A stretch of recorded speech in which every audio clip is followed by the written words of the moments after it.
What's up, CrossFit Roaster Barbell? It is Saturday, April 18th, 2020.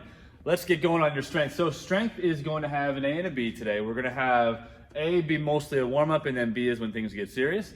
For A, you have two parts. You have 6 hang, clean, high, pull, 6 hang, muscle clean. So those are going to be separate. I want you to get all the way through the high pulls first, and then after you've done your 6 rounds of high pulls, we can go to our 6 rounds of muscle clean. This is basically your warm-up. So hang clean high pull. With your hang clean high pull, what we're looking to do is start from the top of the knee, and we're going to go through a high pull, which means that we're going to start at the top of the knee, we're going to travel up the thigh to the power position, and then we're going to get tall, ankle, knee, and hip extension, and we're going to have our hands finish nice and high, elbows are going to finish nice and high, bar right to the clavicle.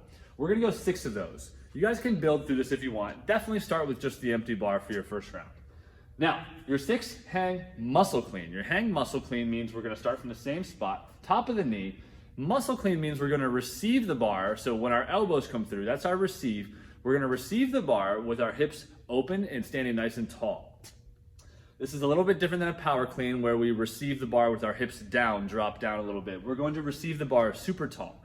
So that is going to be part A. Moving to part B, we're gonna go every 3 minutes on the 3 minutes times 6, building through this. So you should be very familiar with this format by now, but we're gonna go with a little bit different complex. We're gonna go 6 reps, 2 reps of 3 different positions.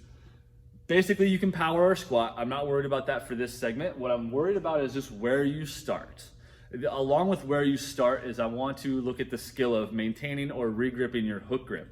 A hook grip is when we go fingers over your thumb. It's not comfortable, you're not gonna like it at first, but it's non-negotiable, you have to do it. So 2 hang clean, 2 below the knee, hang clean, and then 2 cleans from the floor. So hang clean, we're gonna start at the top of the knee, BTK, below the knee, we're gonna go below the knee to start that rep. And then the last 2 reps are gonna start with touching the floor. If you're using weights that are not normal size bumper plates, for the cleans from the floor, we obviously don't wanna go all the way down to the floor, we just wanna go pretty close. Mid shin is probably a good spot for that. Now, maintaining your hook grip. So there's different ways you can do it. If you've got some good lat and shoulder flexibility, wrist flexibility, you're gonna be able just to hold on to that grip the whole time and it's not gonna change. If you're at the position where this is kind of tough to get to, what you're gonna have to do is in between reps, when you stand up, you're gonna have to pop that bar up. As the bar is going down, you're gonna have to re-grip it. It's a skill that has to be worked on. It is not easy, but it is absolutely doable. Now, part 2, your bodyweight workout. Our bodyweight workout is gonna have A and B. This is something that's gonna be a little bit different. We'll talk about why this is here. But for A, you're gonna go WOD for time. We're gonna go 800-meter run times 5. Okay, so 3-minute rest in between. We're continuing with our Saturday running training. So this is a half mile. You're gonna run a half mile 5 times. Make sure you're resting in between. Your time is gonna be the total time it takes you to finish all 5 of those with the appropriate rest in between. Make sure you guys are doing exactly 3 minutes. I don't care if you're recovered or not recovered. You need to leave your resting spot on the 3-minute. Now, this part, I didn't want you guys to scale to something with the machines that would be just like this. I wanted to make it a little bit different because the bike, the ski, and the row are, I think, vastly different. And when we go for distance like this, it doesn't always line up right. So what I did was try to find a calorie workout that I thought would be a little bit more appropriate. So B for time, what we're gonna do is 50 or 40 calorie machine times 8. And we're gonna rest 2 minutes in between.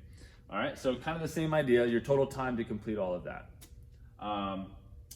Part 3, your equipment workout, we're gonna go death by. So we haven't done a death by in quite a while. So this death by is a little bit different. It's got a little bit of a twist to it. It's gonna be just a step up or a box step. I don't care. I just need you to go from on the floor to on your box or step or ledge or chair or whatever for a rep. We're gonna go 20 and 20 inches.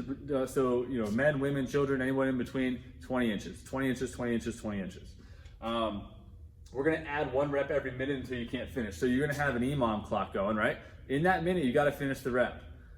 The allotted amount of reps. So let's say you're on minute 15, you need to go up and down off that box 15 times. Now, no hip extension is required, so this is gonna be a little bit tricky. The rep is complete when both feet are on top of the box. The ball of your foot, so that your heel could definitely be hanging off. Pretty simple. It's gonna add a lot more time to your workout, and that's the idea here. So the idea is that this is gonna go on for quite a while. You're gonna have to stay in it mentally, and there's gonna come a point where you're just gonna have to work really, really hard all the way up until that timer goes for the next minute, and then you'll probably be working almost nonstop at some point. Partial rounds do count. So that is your Saturday, April 18th, 2020. Have a great Saturday.